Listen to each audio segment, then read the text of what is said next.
네, 전남 동부권에 의대를 유치하겠다는 약속 역시 지역 당선인들의 공통된 공약 중 하나였습니다.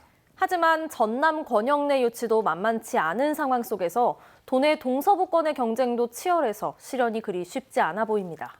의료단체의 반발을 풀어내는데도 정치력이 필요합니다. 김종수 기자가 이어서 보도합니다. 올해 총선이 코로나19 여파 속에 치러지다 보니 보건정책의 공약에 초점이 맞춰졌습니다. 이에 맞춰 후보자마다 권내 의대 유치를 주요 공약으로 제시하면서 유권자들의 시선을 모았습니다. 선거운동 당시 이낙연 상임선대본부장이 순천에서 열린 관련 협약식에 참석하면서 동부권 의대 유치 가능성도 점쳐졌지만 오랫동안 공을 들여온 서부권의 반발 수위도 높아지면서 야당 후보들의 거센 공격이 이어졌습니다. 이에 따라 내부 경쟁으로 힘을 빼기보다 우선 도내 의대 유치에 힘을 모은 뒤 전략적 판단을 해야 한다는 지적도 나옵니다. 이와 같은 입장차가 계속될 경우 지역 간 갈등은 물론 의대 유치 자체가 장기화할 수 있기 때문입니다.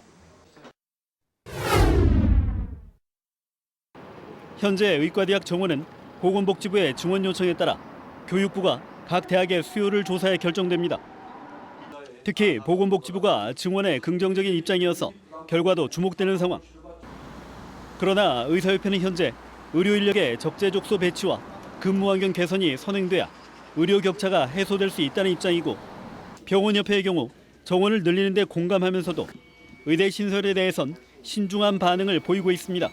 40명 내외의 정원을 가진 의과대학이 너무 많아서 정원이 너무 적은 의과대학에 정원을 추가 배정하는 쪽을 더 선호하고 있기는 합니다. 그쪽이 더 효율적이라고 생각을 하는 거죠. 이에 따라 의대 유치란 공감대를 형성하기 위해 단체들의 입장을 반영하고 설득할 수 있는 유연성도 요구되고 있습니다. 공공의대 설립 논의에 속도가 붙게 된 때는 지난 2018년. 당시 순천과 목포에서 추진했던 의대 유치는 무산됐지만 지자체가 의료 인력을 양성할 수 있는 계기가 마련될지 주목됐습니다. 그러나 관련 법안의 20대 국회 내 통과가 불투명해지면서 정치적 이해관계를 넘지 못했다는 우려도 나오고 있습니다. 이 때문에 코로나19로 의료 인력 확충에 대한 총의가 모아진 상황에서 당선인들의 역량을 모아야 한다는 의견에도 힘이 실리고 있습니다.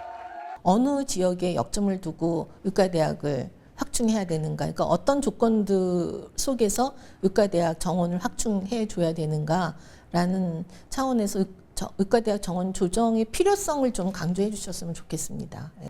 도내 의료복지 향상과 의료인력 양성을 위해 제시됐던 의과대학 설립 공약. 지역민들의 관심 못지않게 21대 국회 출범에 맞춰 당선인들의 세밀한 준비도 필요해 보입니다. MBC 뉴스 김종수입니다.